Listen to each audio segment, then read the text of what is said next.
All right.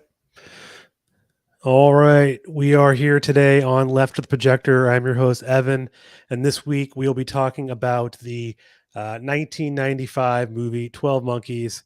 And I have on the show Costume Whimsy and Steve from the Intervention podcast. Thanks for joining. Thank you. Thanks for having me again. Absolutely. Yeah. I think must have been talking about this movie, but this is one of my.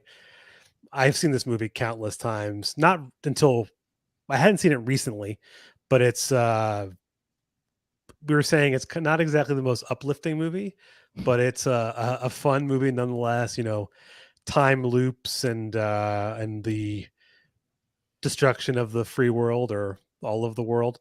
So I don't know. I don't know if you have any sort of just general like reflection on the movie, and then we can, get into the actual plot and such. You want to go first, Steve? No, you go ahead. Oh, okay. I don't know. General thoughts, just like surface level. Time travel in the 90s was very orange. It was very orange. Also, I like how it was time travel in that era of movies was idealistic a lot of the time. I like how 12 Monkeys made it a not stable thing. I like how it made it like a dangerous thing. I enjoyed the aspect of time. People are not meant to time travel. Like, and you can see that in the reflection of how his brain starts to degrade. It's dope. And then, I don't know, just like general thoughts about all kinds of stuff without spoiling too much. I don't know. We spoil the heck out of movies when we talk about them anyway, but like, yeah, I didn't realize, I guess, but I mean, because I've watched this movie a million times before too. I didn't realize, I guess, like the whole existential self-reflection of watching oneself die in youth until you had me watch the other movie, and then I was like, oh my god. Like, I had to go back and watch the first part again because I was like blown away by it. So yeah. Just as for anyone who doesn't know, 12 Monkeys, which was directed by Terry Gilliam, took his version from a about 30-minute movie from the 1960s called Le Jeté, and it's mostly still shots of photographs with really haunting narration and music. So anyone who hasn't seen that, it's on YouTube. But yeah, I mean, we'll talk about all that too. So I don't know what your thoughts are, Steve. Yeah, I mean, I agree with that. I watched that La Jetée as well, and it was the same thing. It is a lot more shocking when you see, what that guy goes through as well. And it was interesting. And again, I guess we're going to spoil it later. But I thought, like, as a leftist, there's some good commentary in this. But then you read about Gilliam, and like you get a little discouraged by his actual beliefs, which I guess we might go into as well. Because I think there's some decent commentary, which I'll talk about as we go, or we'll talk about as we go through. But I don't know that he actually believes any of the dialogue that he has in here, unfortunately.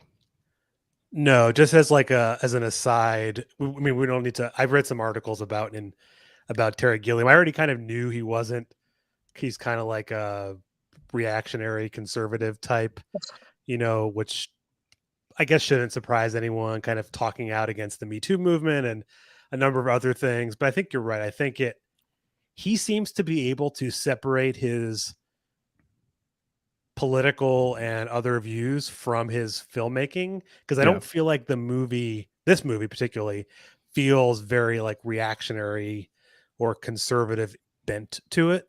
If anything, it's more like a leftist anarchist kind of tinge to it. So I don't know. I think it influences a movie like any movie. That's the whole directors are influenced by their surroundings and their beliefs. So it's just to throw that out there for anyone who doesn't know about Terry Gilliam.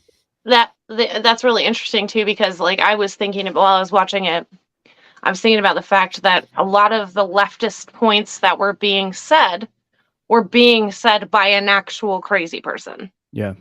So it was like he was expressing how he didn't believe those things based on the fact that he had the voice of those things, which were all like extremely accurate. Like TV, is messing up that generation, and entertainment continues to, soil the brain and all the stuff that he was saying. But he was an actual crazy person. Like, so it was basically like throwing the whole conversation away, because apparently only crazy anarchists believe this stuff. So it was like, I was listening to it, and while I was watching it, I was like, okay, but then the foil, the protagonist, is also absconding from the law, and he's also trying to do these things. So it's it was a very conflicting, almost like he was trying to set up a paper tiger argument with just the way he did the narration of that dialogue and what you were talking about, leftist theory and all that. So I don't know. It was interesting.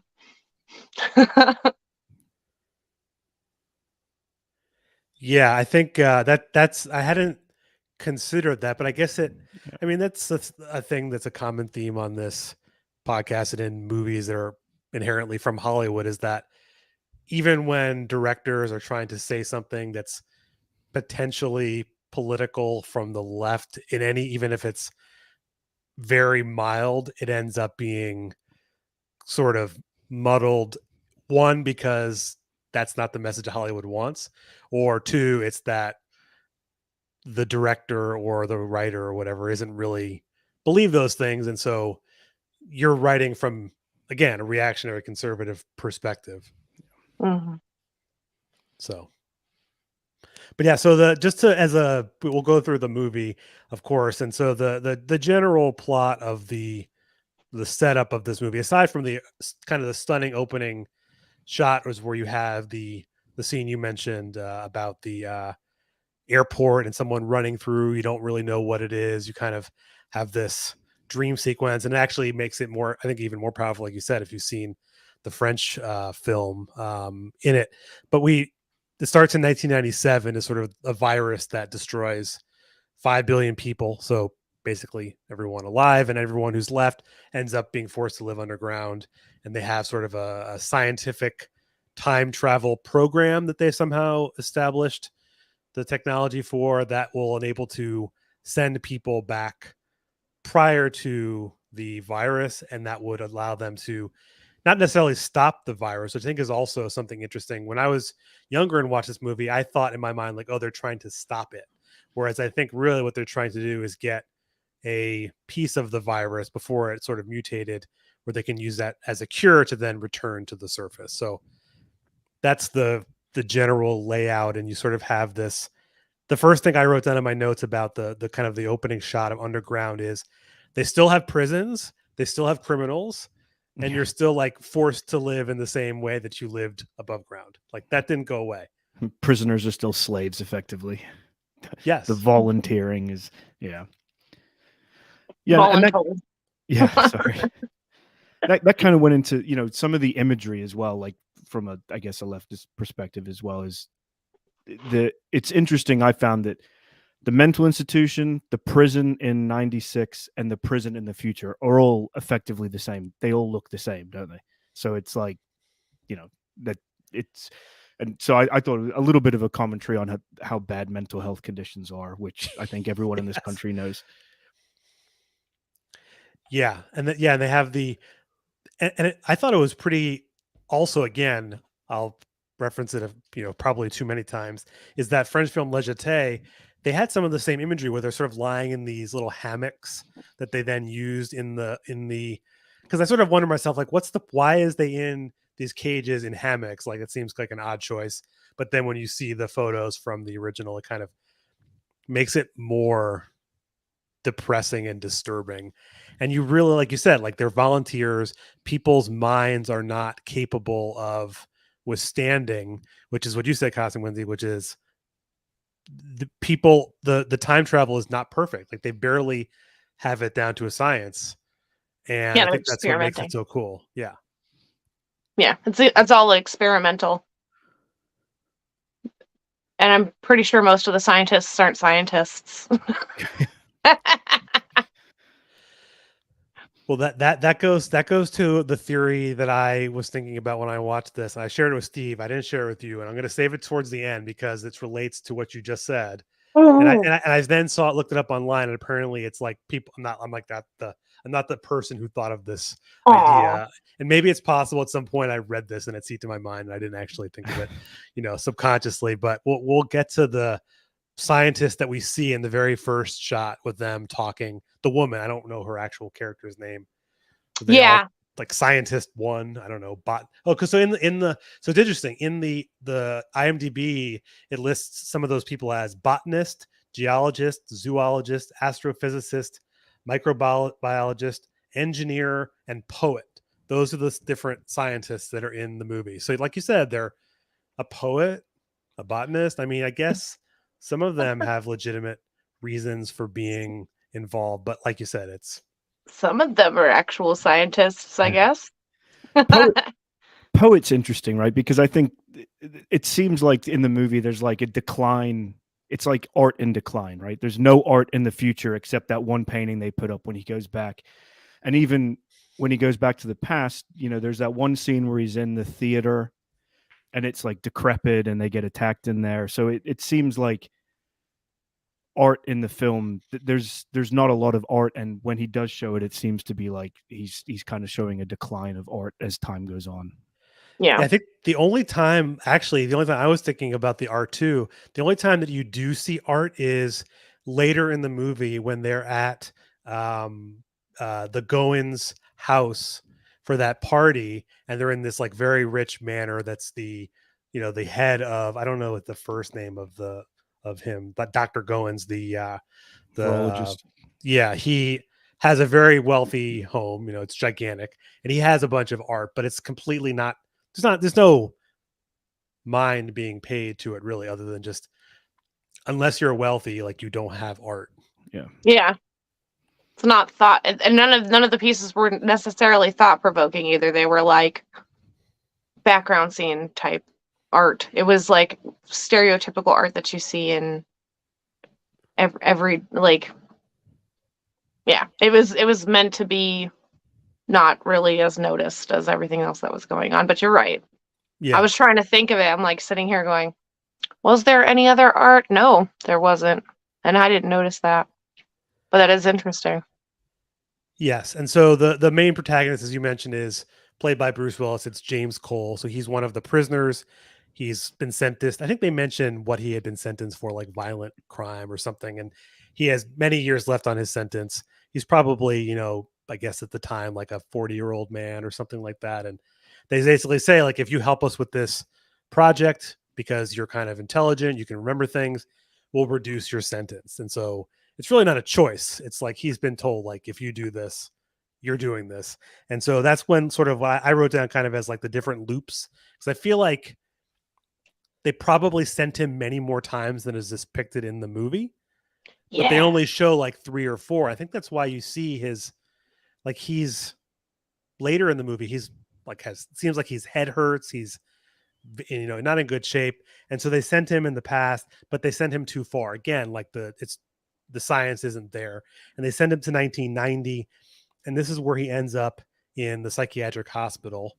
Again, like you said, Steve, not, I feel like it's the typical movie depiction of a like quote unquote nut house, like in Terminator, in, name One the Flew Over the movie. Cuckoo's Nest.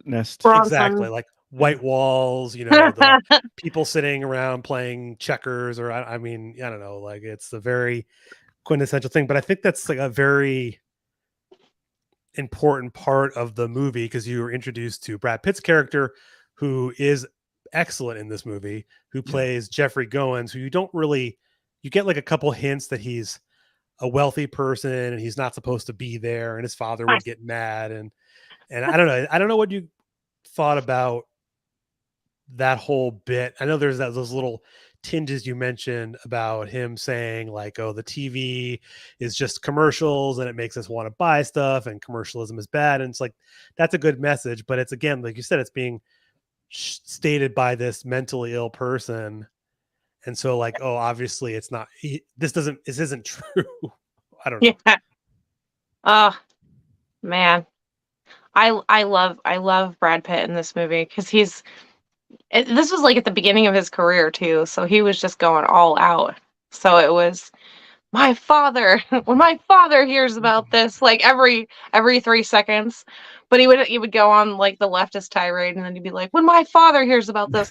So it reminded me of like, you know, kind of wealthier people that go to college and learn about leftism, and then they're like and so they talk about all this stuff, but they don't have any practical application for it. But I mean, later in the movie, he does actually have practical application for it. But at the beginning of the movie, when you first meet him, he's very much when my father hears that I'm in this institution. So yeah, I Yeah, love it.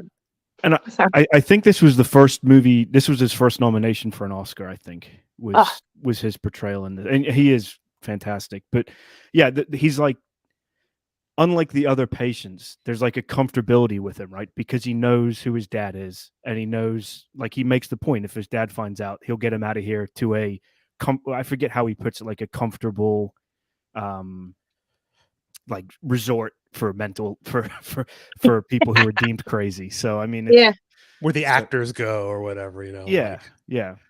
There was one thing in the hospital that like kind of struck me when he's talking with the guy who thinks he's from space, and he says like escaping certain unmade realities plaguing his life is what he does, and I just thought that was interesting um for Cole's whole position in the movie. Like, I think he questions that at times.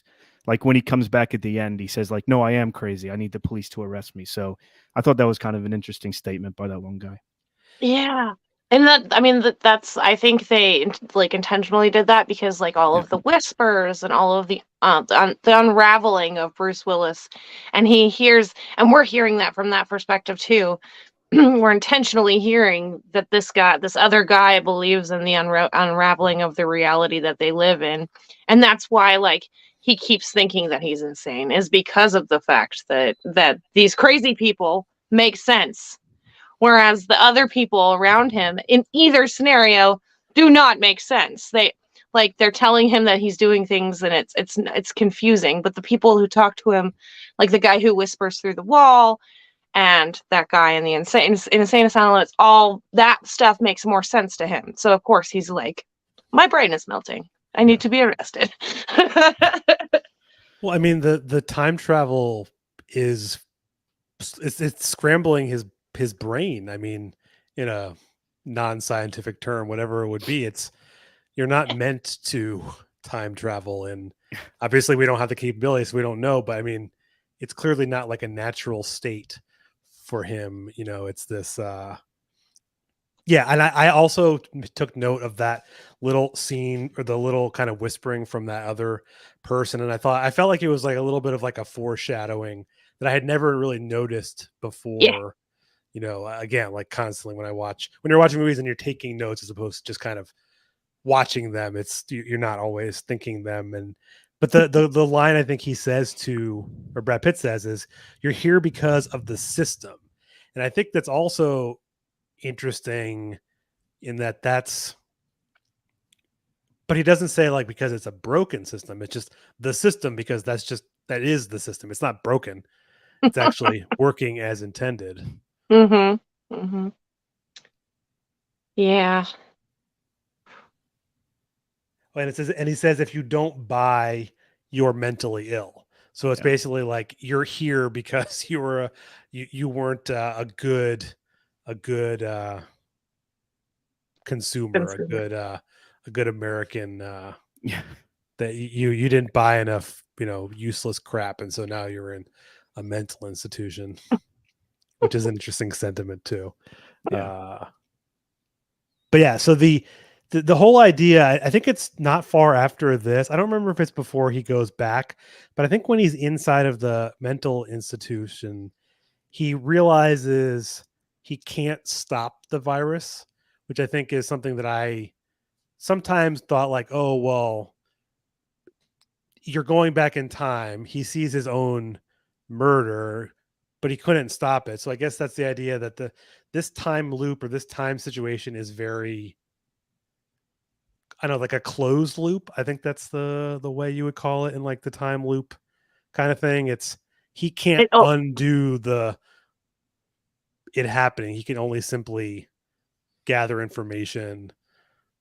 You can't change the past. like it always happened. I also wonder if these scientists are figuring out who actually has been in the past from the science, like the therapist, his the lady that he meets and everything. She actually compiles all of the time travelers into like a couple of collections, and part of me always wonders, like, are they pulling from those specific people because that is documented now in the past as people who actually made it to the future, to the past. So Well, like like, the picture of the one from the French Revolution, and then yeah, those. It's like, was she actually influenced to make that book because of the people who were sent? Is that what you're saying?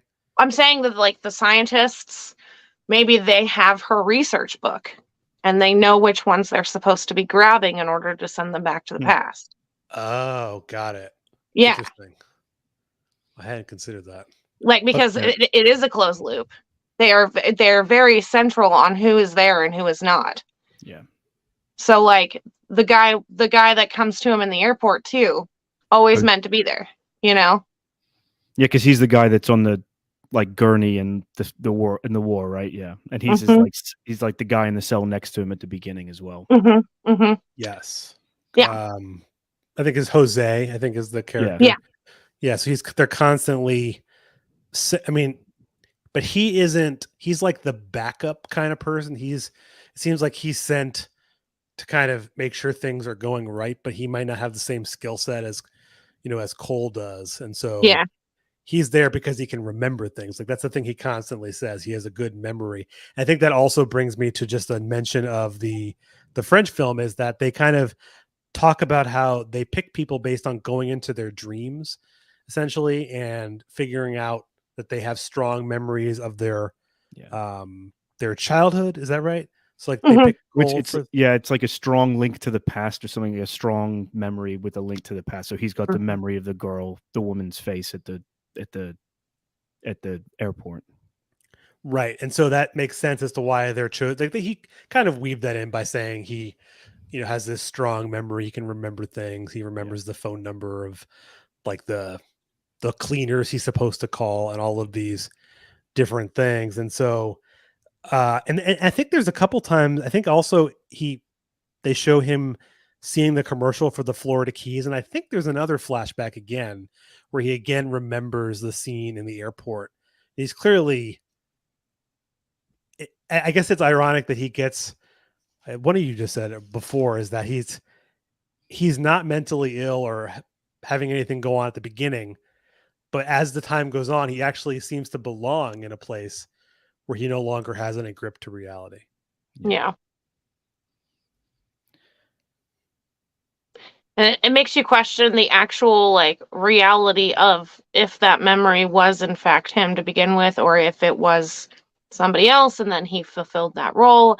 There's a bunch of questions that I always have about that time travel loop. Like I said, the psychiatrist's book and her documentation on all of the people being one of them. There's so many like questions that it poses about how the time travel works. Is his memory correct? Like it's strong, but children's memories will fill in faces. Everybody's memories will fill in faces, so you just don't know. Yeah, because there's like one flashback where he sees Brad Pitt's face, right? Yeah, as he him. does. Yeah, but he has the wig and the mustache, so he's not. Yeah, it's not easy to recognize. Like, would you recognize yourself, a picture of yourself from the future with like different features? Probably not.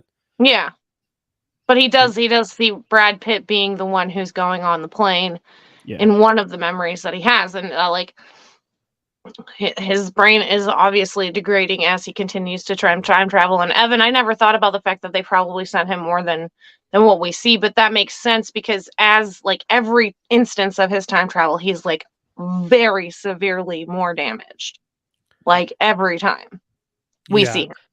And part of that is that, so there is also a show that's based on this. It's a much different, it's sort of like the basic premise is the same, but the entire, I think 3 or 4 seasons is far different than this. And that in that show, they're constantly sending him back, to the point where he's Oh, becomes like ill, and because it's, I don't remember, it's nuclear power. I don't remember, but whatever it is, it makes sense that it would cause degradation of your like psyche and your health and everything. And then yeah. so the I think it's when after his first trip back to too early, it also makes me wonder is he meets Jeffrey Goins in the hospital, who then becomes part of this army of 12 monkeys. But did they mean to send him to 1990 to meet him? So you would have that understanding, because they obviously know who he is, right? But the like sequence of events for him to having been arrested, to hurting people, to then ending up in the hospital, like seems random. I don't know. Did he give Goins the idea of calling it 12 Monkeys? Yeah, I definitely wrote that down. Yeah. As a question, I was like, Yeah. Did he? same Is thing. he the one who? Like, was 12 Late, Monkeys his idea, kind of thing? Yeah. yes, he implanted that like the seed of this thing, which he didn't know what it was. Because I think when he goes to that party later on, or maybe it's after that when he's inside of their little headquarters and he's going to go do the releasing of the animals, I feel like he goes on this little tirade, which is like one of also a great scene about how he knew who, like the psychiatrist knew about him because of the things that they could see from his memory from being in psychiatric hospital. So they knew what he was going to do because of all, I don't remember the whole exact thing, but it leads me to believe that Bruce Willis is actually the catalyst for Yeah. the army of the 12 monkeys, but not the virus. Right. No. So I think the answer to your question, Steve, I think he is responsible, but he's not responsible for the wiping out of 5 billion people. Yeah. Just, giraffes and lions wandering Yeah. Philly, Boston. Is it? I thought it was New York. It's Was it Philadelphia or Baltimore. I think it's Philadelphia, because Philadelphia was the first city that was the virus got released in. Okay. Right. That's right. And then so he goes back home, or not home, I guess, to his original timeline. And was it 20 years in the future? Something like It's that. like or 2035. 2035. Okay. So he's older then. He's got to be like 50 then, if he was 8 or something in 1997. So yeah, he's almost 50. And this is when they make a mistake and they send him back to 1917. And the first thing I thought, like, 1917, like, wouldn't it have been cooler if he got sent to like the Russian Revolution? That would have been a lot cooler than the French. But yeah, so he goes back there. He gets shot with like an old vintage, gun, and he sees his friend, which then is what tips off the next scene, which, like you said, like the book, because the next scene he goes back immediately to 1996 when he meets Dr. Rayleigh for the second time in this whole speech about these prognosticators who claim that they have some knowledge from the future, which I thought was pretty cool. And also, how does that fit into her being a psychiatrist? So didn't her like mentor or whatever kind of give her some crap about it a little bit during their conversations? And like that's the thing too, is like people were giving her crap about it, but I mean the male, like even in the 90s, were just not cool to her at all. Like that one doctor was super gaslighty the whole time. Like she said, it was my mistake. What else do you want me to say? Isn't she being defensive? I was like, God, this is horrible. Ugh. Like, what mistake did she make? Yeah, she didn't make any mistakes. The guy disappeared. It's like she didn't actually make any mistakes. It's one of those things where it was like that guy was such a jerk to her. And then the other, like I said, the other therapists later on, as you see her talk to other professionals, she is also on this path of like people don't believe what she's talking about either. She is suffering from her own Cassandra complex as she continues to diagnose it. Well, it seems also would make sense to me that so Bruce Willis's character gives Brad Pitt's character the idea for the 12 monkeys. It also seems like he gave Dr. Rayleigh the idea to do research about people, because he was talking about how the future he basically was in that little scene where he's telling them why he has to make a phone call. It's because in the future there's going to be the virus and such and so on, and that creates the string to make her become the person who writes this book. Mm-hmm. Yep. I forget if I think she says it when she's giving her talk, but I had to look it up about like what Cassandra is based on. It's based on what, like a princess of Troy. Yeah, with the Cassandra is based on a prophet. Yeah, who was a Grecian prophetess who would give people warnings about stuff, but no one would ever believe her. Yeah, I read something that said she was condemned to know the future, but to be disbelieved when she foretold it, and that just like fits everything, doesn't it? Mm-hmm. Yeah. Yep. Yeah, and so, but she's led to, again, I think it's clear that Cole is like this focal point of everything, that creates the future from Except the the virus. past, and then he goes back to like re-witness it because, like, Except because the virus. except for the virus, but because it's this closed loop, his going back in time and seeing himself when he was a child leads to him then becoming the strong-minded person, and also withstanding the virus, presumably because he was exposed to it at the beginning. And, I guess the idea is that some people are immune, some people are not. And that's why some people don't die, to any virus. But it's very, the Cassandra complex is interesting.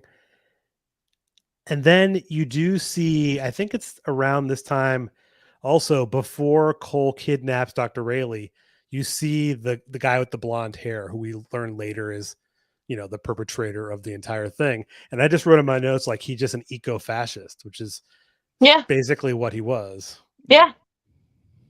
He literally was. He decided. And didn't talk to anybody about it, made his plan, got access, killed everybody. Like, yeah. It's kind of funny that we're doing this right after Ted Kaczynski died, the father of ecofascism. So yeah. Which yay. Like I guess when people listen to this, it will have been a few weeks later. So yeah, that's true. We'll go back in time and we looped this to gonna go back release. We'll time loop it. We'll exist parallel to a main event, but not actually affecting anything. So I thought it was kind of interesting, right? So this came out before 9/11. Mm-hmm. Yeah. And so the threat, like this guy that releases the virus is an American, an internal threat. And I just kind of wondered if this was made after 9/11, would he be an American, or would it would be probably an immigrant, right? Probably not. But also security would have been a lot different too, because that's when everything changed. Yeah, that's a good point. point. He wouldn't have been able to walk around the way I distinctly remember the difference between how airports were. Yeah. I'm aging myself a little bit, how they were and how they are now. And 9/11 changed all of that. So that whole entire sequence would have been incredibly different. Yeah. Incredibly different. But you also, the way I would have pictured it in my mind is it would have been a white person, but he would have like gone to like the Middle East and been radicalized and then come back to America to work for the pharmaceutical company to get the virus or something like that. I don't know. Or China or something. Yeah. Like any of the enemy states, right? Depending on what year it was made. Yeah. Well, the other thing about this movie that I thought fit the time, like the 90s, the name of the group that, so I guess he kidnaps Dr. Rayleigh.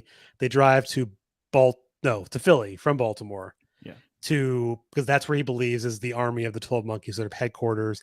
And they find the little, the symbol on the wall, and they go in and they find the other people who are there, not Brad Pitt's character. Mm-hmm. And I think they call themselves, they're part of the FAA. I didn't write down what that stood for, or if I did, I can't find my note, but it reminded me of, I feel like in the 90s, it felt like a very large grouping of these, nonprofits that were, pro like animal cruelty or against animal cruelty and all these things. So it seemed like he was fitting into this movie, this idea of, the Greenpeace.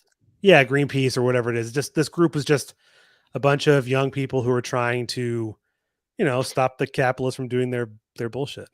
Dude, so that's just like the propaganda that they gave us in the 90s about these terrible eco-fascists and all. Like they used to portray them as being just these either crazy hippies or, whatever Young in the idealists. 90s.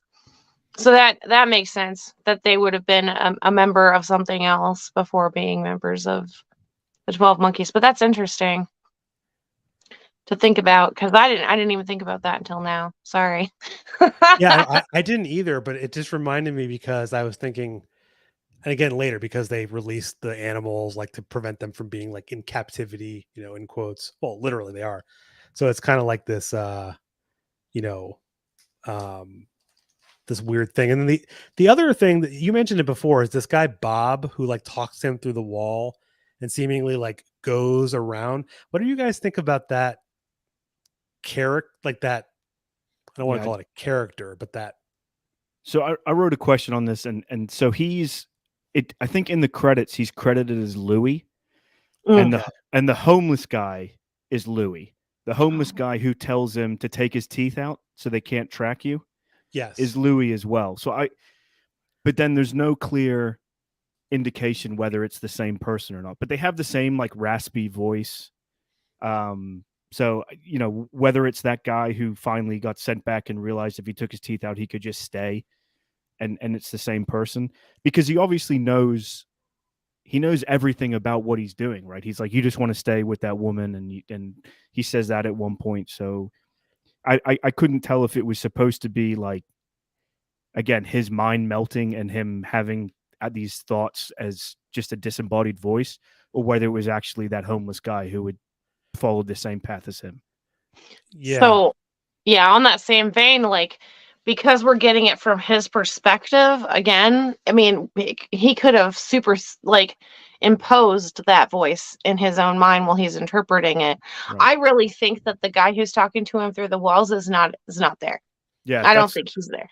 That's what Agreed. I thought as well. I don't think he's there. And I think that in order for his reality to actually make sense, he had to assign that voice to someone. And it ended up being that homeless guy because he was saying all the right things. Mhm. But if you think about that, what that guy was saying out of context, it's just, Sounds crazy. yeah, it's just a crazy guy talking to him. It's not actually, it's, coincidence. Causation does not equal correlation, and it's not necessarily the same thing. So like for me, I've always thought that disembodied voice is just his mind trying to sort out everything that's going on because he literally mentally cannot handle it himself.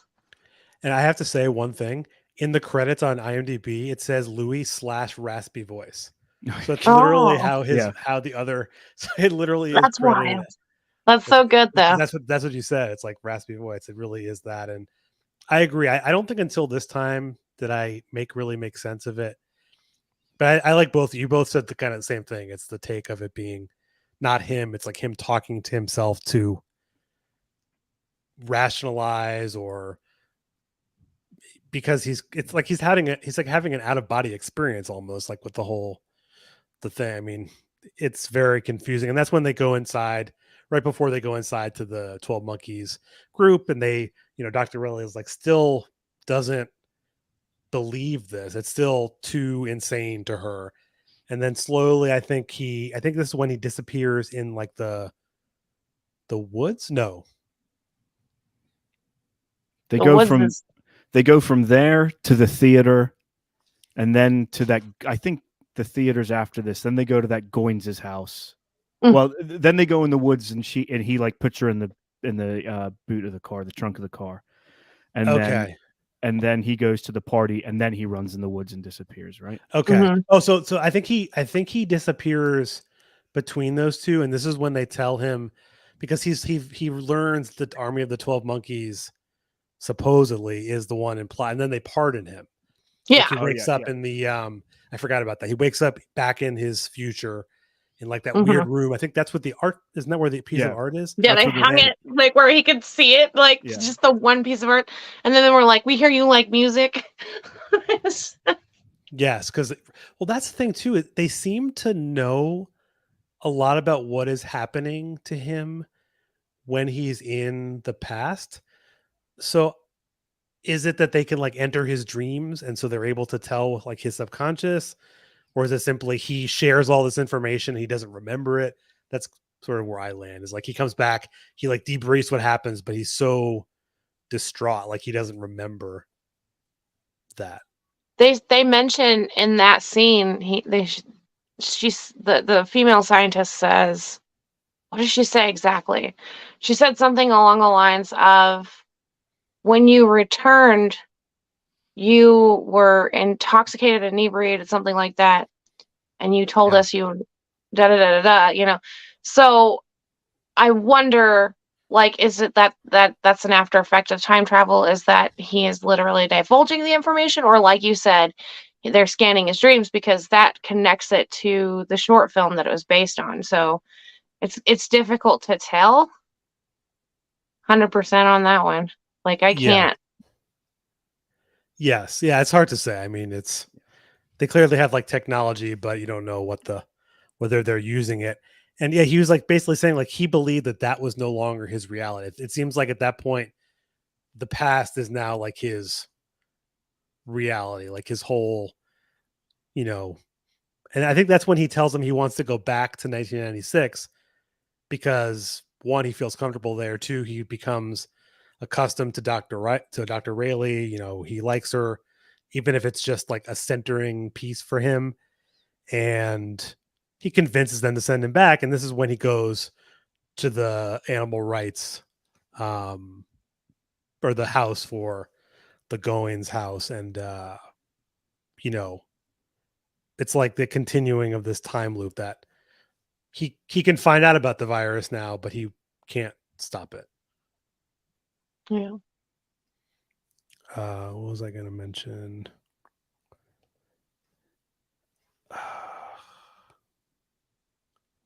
Oh, I think this is also when I think while he's gone at that point too, Dr. Goins is now being gaslit again by her friends, like in her apartment.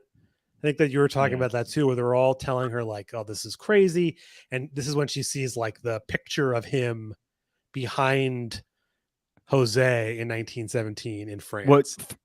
first she sees the story on the news about the boy, and she learns that he was hiding in the barn, and Cole was right the whole time. Right.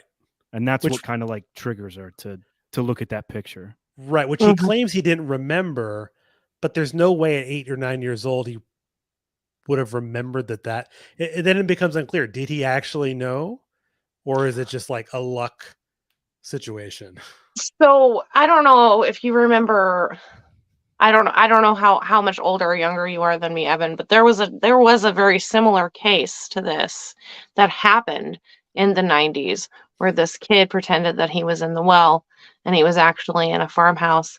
And I distinctly remember it, but in 90, what was it, 1990, that he was brought back or whatever? Is that when the barn thing happened, or was it 93 that I think it It was was the 96. 96. 96? Yeah. Because in 96 I was 12. So like I'm just thinking in terms of like he was 8.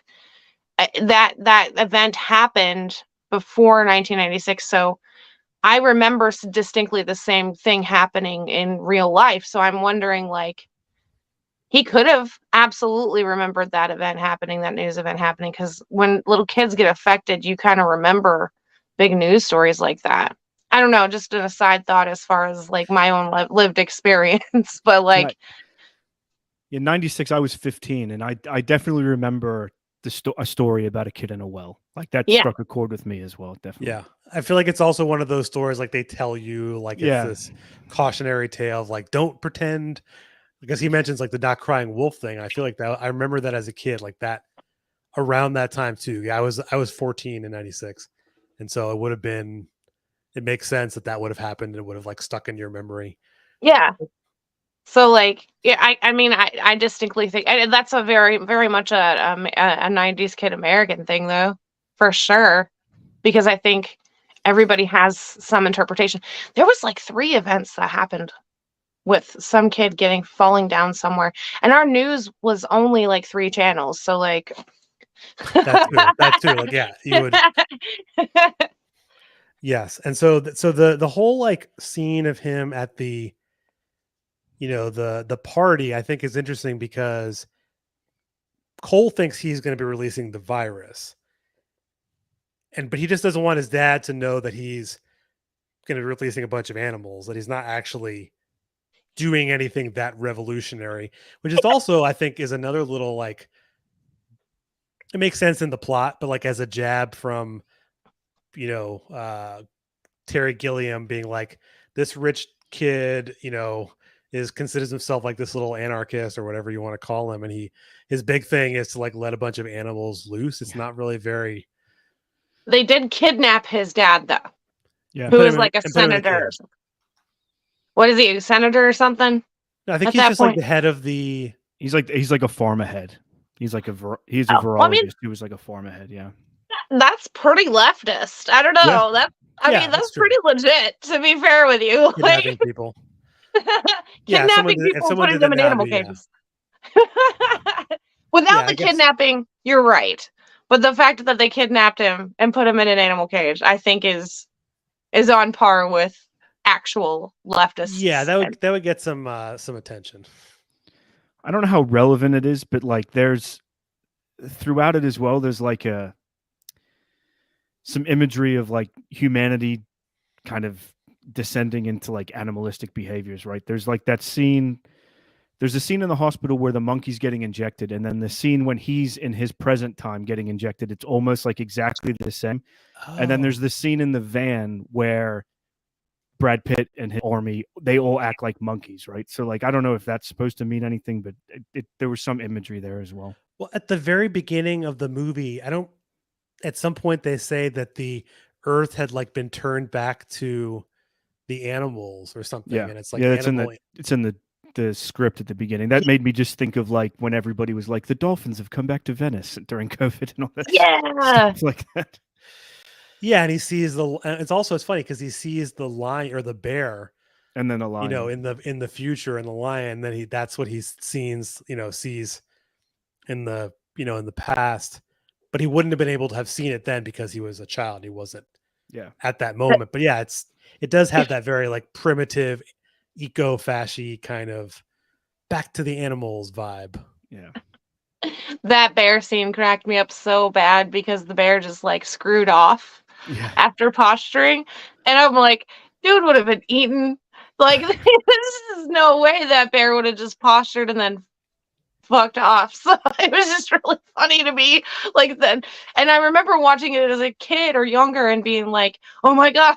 Like, but watching it this time around, that was just a funny little thing that I was like, that bear would have totally eaten him. And I think it's around this time too that Dr. Riley, I think it's Dr. Riley, she constantly is saying throughout the movie that she recognizes Cole, like throughout it. Yeah. And it brings me, I think, again back to the French film, and also like with the imageries of remembering someone's face, like a woman's face. It's kind of slightly reversed. But if knowing what's going to happen at the end with her being at the hospital or in the airport and seeing his face, do you think that she would have would that memory, like what do you think about that she recognized him as a child, but because so go ahead. Yeah. Sorry. I was just going to say, sorry. No, you go ahead. I'm just wondering if maybe she was also in the airport when she was a kid. Well, she was in the airport as an adult, right? Because she runs up to him. And then she looks directly at the kid in the final scene and smiles at him. And it's like in that moment, it's like she recognizes that that's him later on, because she smiles like kind of knowingly, like, oh, okay, that's because he is always saying that in his dream he's seen her. So I think maybe in that second she kind of recognizes, oh, your dream was just what happened to you in the past, and that might be you. So she smiles at him. Why But does how could she she remember him though? before that happened, right? Because in like Well, yeah, 1990, 95. yeah. I mean, I read something that was just like they were destined to be together, and therefore this just like something in the back of her mind is just always Well, has like a something about him. So I well, mean, I don't know. the idea that Cole is like somehow like influencing all these events that somehow influence the virus, but not like kind of off to the side. It's possible that she also is one of those like key, you know, figures or people that without these different events happening, the also like he wouldn't go back in time if not for her message to have been left as like a joke. So like there are all these different little pieces, like the phone Hmm. calls, right? Yeah, I wrote some notes like, and again, these aren't all mine. These are things I found, but like I just had like a section of past influences the future, and there's like parallel images or like a theme as well.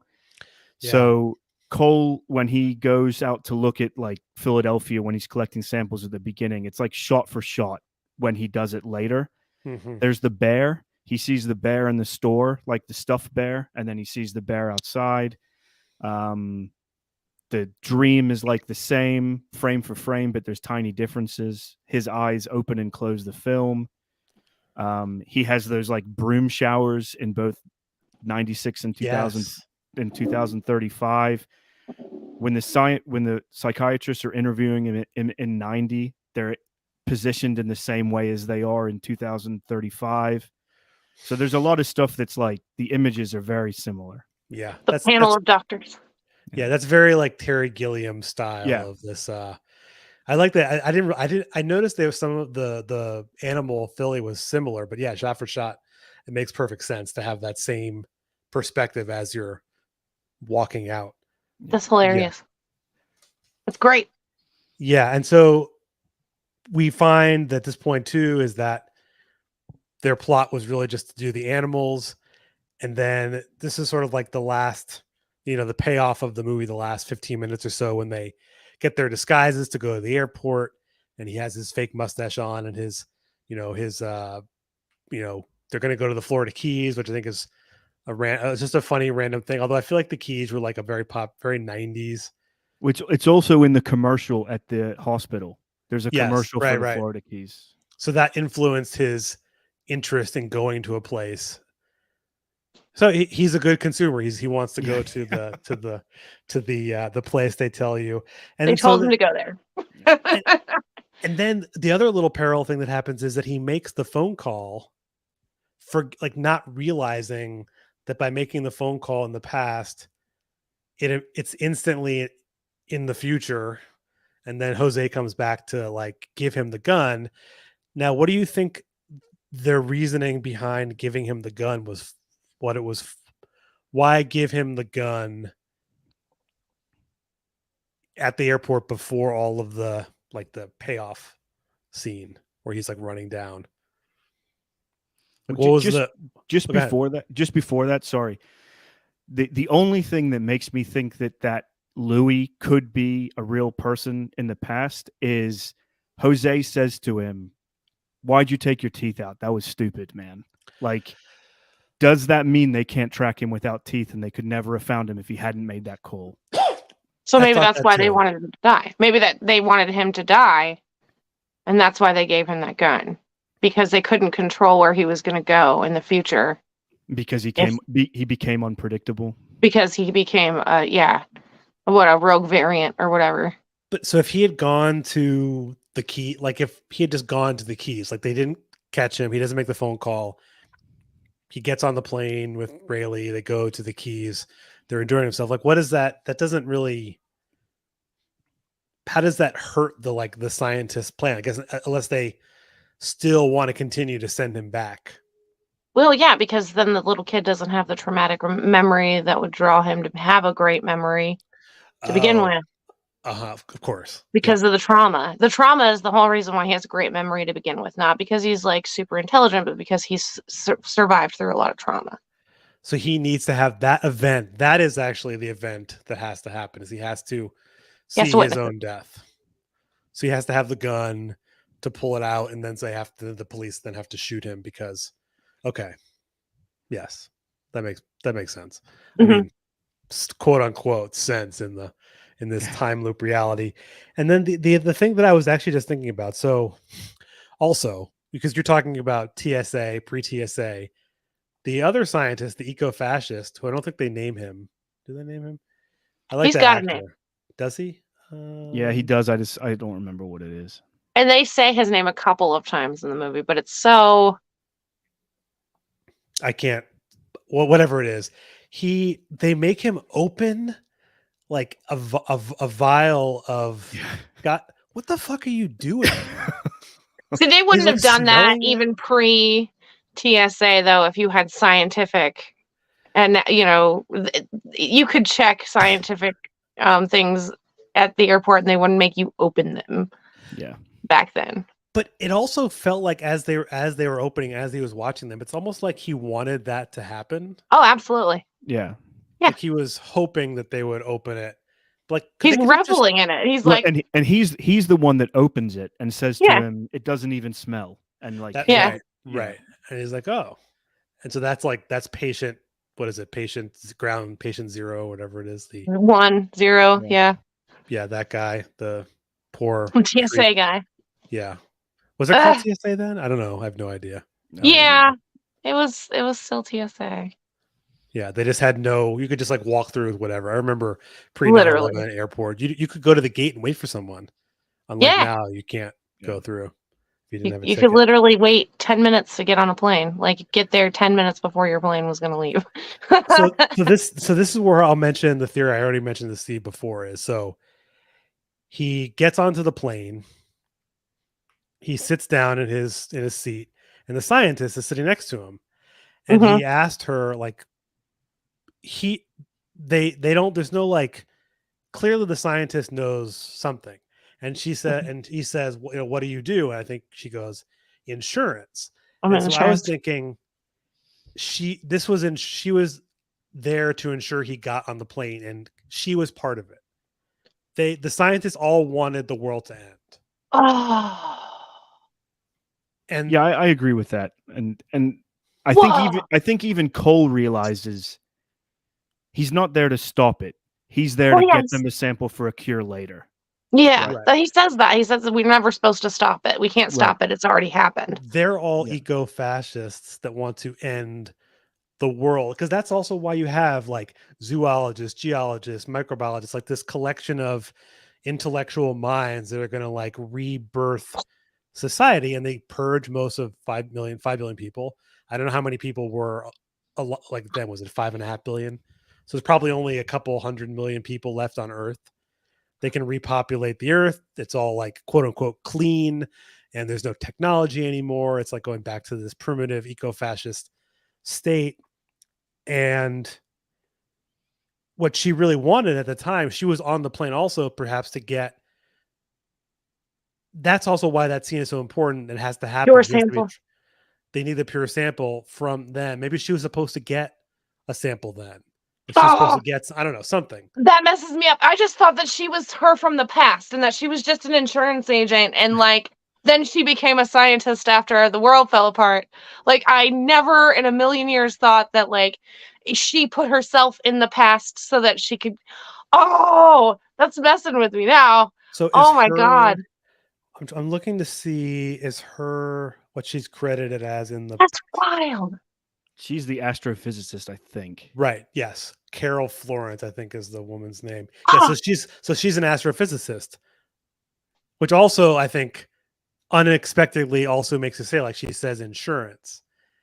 And so I saw that, I'm like, oh man, I never noticed this before. And then I Googled it, and then there's some article from like Screen Rant or something that said like, oh, the theory that makes it seem like they all wanted to do it to begin with, and really they were using Cole to implant the idea of the army of the 12 monkeys. It almost seems like then that the scientists were orchestrating everything. Yeah. That they were actually like that guy was just another tool. Oh. Just a slave to their prison That is industrial complex on the ground. blowing my mind. Yes. Oh, that was another thing too. You said at the beginning, I don't remember all the things that Cole was in prison for. He was in prison for violence, but mostly it was antisocial behavior and not obeying social protocols. Oh, because they do say a lot of times in the movie that he like obeying things, like they have to Yeah. obey. Like that's another thing of like this authority idea too. It seems like these scientists wanted to like wipe away everything. My mind is blown now. I'm gonna have to rewatch the end of that movie again just to like I can. I I wonder think how it many makes sense, scientists are right? actually in there, In in oh like like the airport and stuff, to like ensure that everything goes according to plan. yeah, I mean you wonder too, presumably that guy dies because he's exposed to the virus so heavily Yeah. the whole time. And he's specifically going to all these targets. Like if you look at it on a map, I think there's some site that has like a map of all the places. It's every continent basically except Antarctica. Yeah. And so it's inevitably going to spread everywhere. And it matches exactly like the cities they make him memorize at the just before his last time. It's exactly the same. And then the other thing too is that at some point, Dr. Rayleigh calls the pharmaceutical company to warn them that something could happen, which leads them to creating like protocols. And it just so happens that this eco-fascist guy is like the person that does the checking. And so it's like, okay, well, he can just stash a little bit of, he gets his job there. He's planted there. Oh my God. Yeah, there's like one. I was reading some article about this, and it's interesting. At the end, they summed it up by saying, 12 Monkeys simply wants us to experience one man's predetermined journey to save humanity by sacrificing himself. So, like, he can't change anything. He just he can influence stuff, and he's probably well, can he influence stuff, or are they guiding him to influence what they want him to do?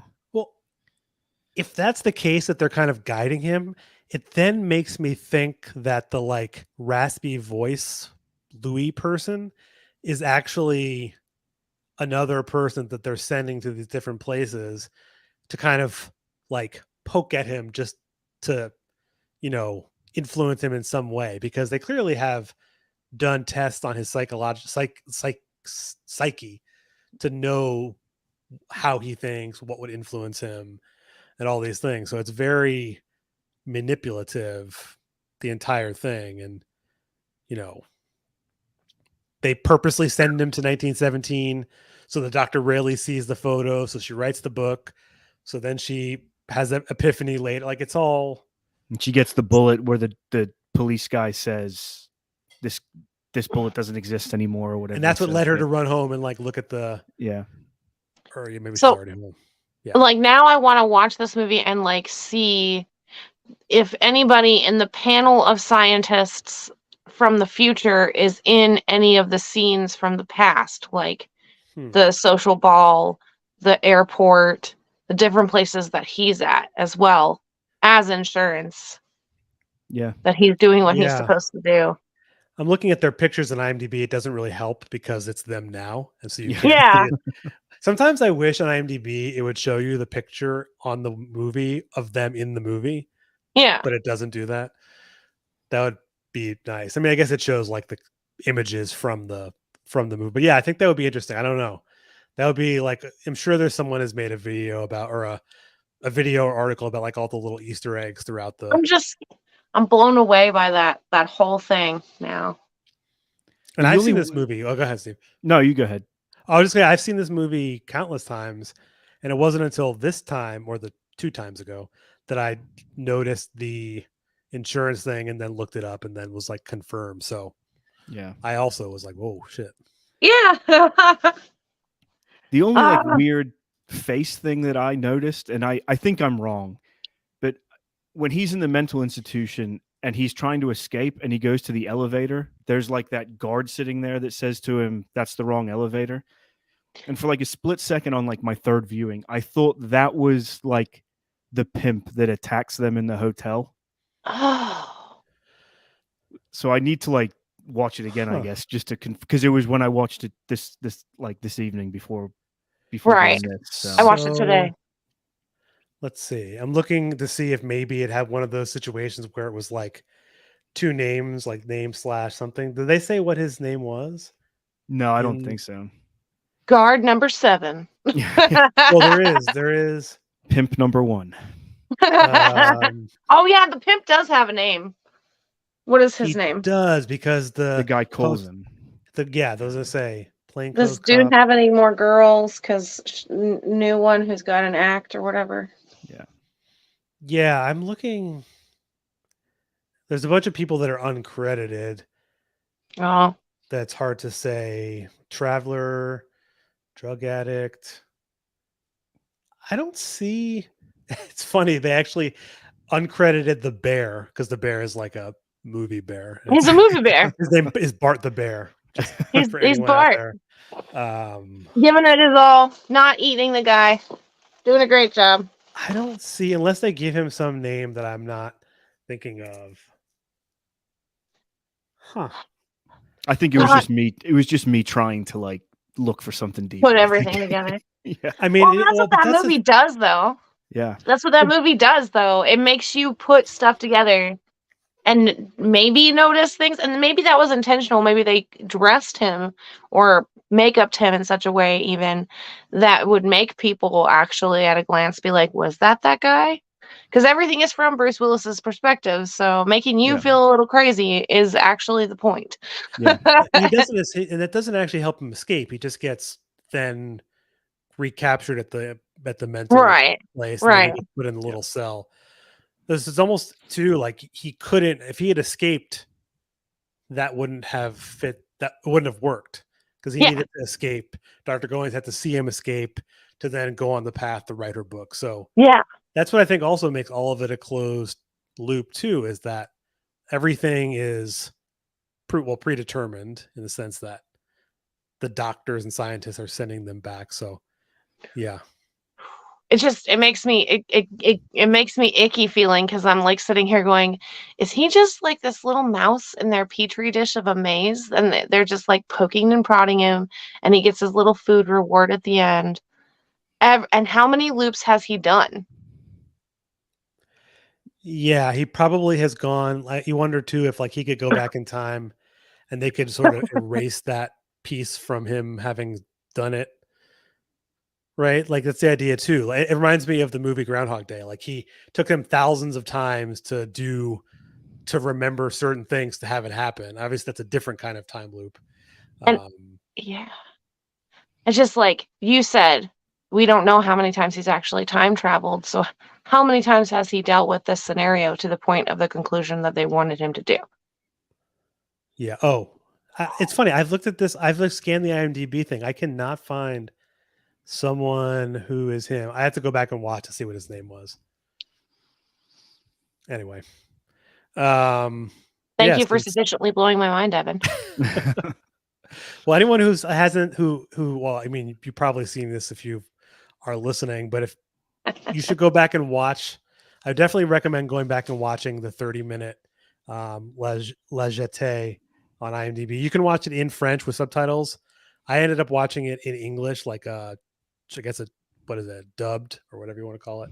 Yeah. It made it a little easier, and I think just watching it too, especially since it's all these images, it kind of made it easy. And I think I was gonna say too is the music from the original is super, super haunting. Like I almost still feel like the thumping of like the heart from that music. Like, it's a brilliant movie. So that short film actually reminds me of the I don't know if you guys have heard of this. There's a guy out there that did this whole like hour, like it's like a 12-hour long process of dementia and the music that goes along with it and the images that go along with it. It's a crazy internet experience of just trying to put yourself in those shoes. That is what watching that French movie reminded me of. And that is like that exact like disjointing, like put yourself in this position while you're watching all of these images. That's what that French movie reminded me of. And I like it as soon as he said that, you know, he was destined to see his own death and all this other stuff, I was like, oh my God. So Yeah, like it's very haunting. today, two things have blown my mind about this movie. So Yeah, there's like a, I don't know if either of you ever been to Berlin, but there's a Holocaust memorial there. And like in the background, they have, it's like a heartbeat constantly in the background. And it kind of reminded me of that because that place is very haunting as well. yeah. Yeah, I mean, I'll just put a link to the YouTube video in the notes too. But I guess anyone can also just go to YouTube and watch it. I definitely would suggest that for sure. And you can also watch 12 Monkeys for free on the Tubi platform. Tubi It's to platform, not the Teletubbies. But Tell yeah, it. it's I don't know if you have any final thoughts on the movie or anything left. The only other note that I took was it was interesting with all the saving the animals aspect of it, with all the crap that Gilliam has said. There was one point during Brexit where like he came out against Cleese because Cleese was for Brexit. And he said the only public person that I would trust taking advice from is David Attenborough. And I just like that was interesting from an environmental aspect, right? With the parallels with the movie. Interesting. Huh. So he has this, I don't know, I guess you can have weird little quirks in your belief structure. A broken clock is right twice a day. I mean, yeah.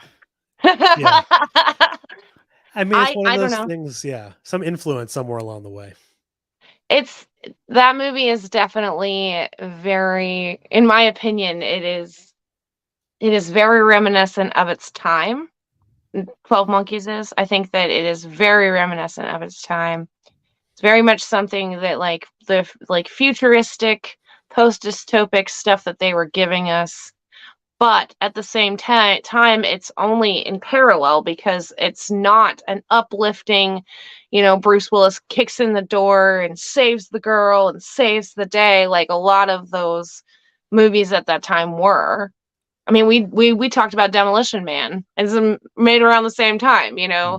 So like it's more like dystopic and like it's very much one of those movies that makes you like think about predestination and are you in control of your own like faculties? Are you in control of when you're going to die? Are you in control of your own destiny in like a just basic way? But also like I said, time travel is very orange. The 90s definitely colored that movie way more than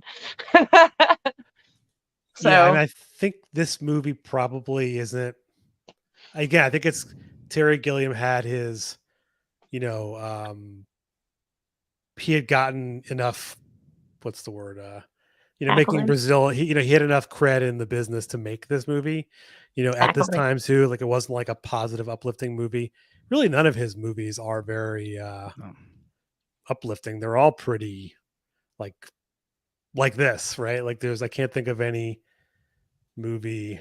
Well, Fear and Loathing in Las Vegas, I guess, is a little bit different. Yeah.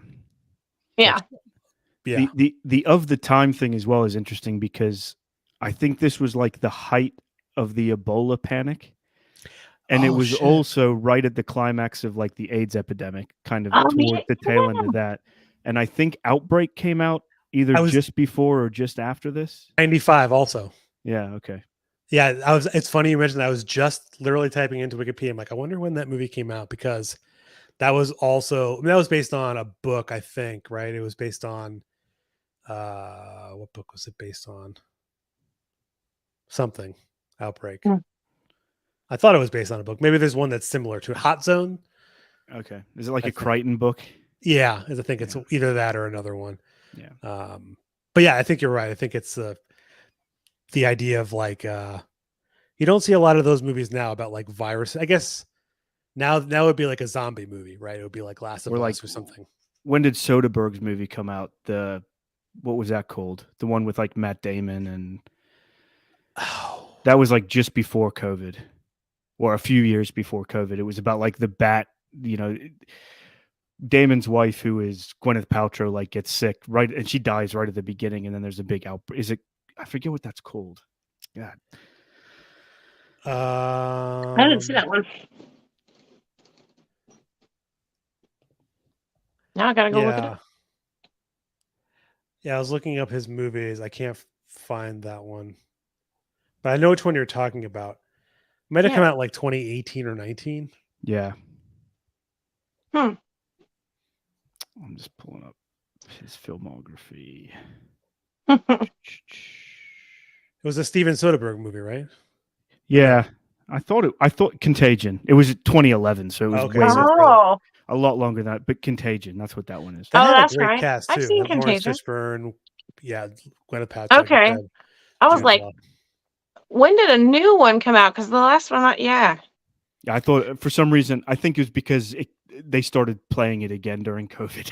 That's probably why. Yeah, I mean, on the nose there a little bit, isn't it? Yeah. You know what's funny? As I'm the kind of like twisted person who like during like the early lockdown was like reading books about like I was reading all this dystopian sci-fi. Yeah. I already liked them to begin with, but I'm like, fuck it, I'm just gonna I'm gonna Whatever. lean into these.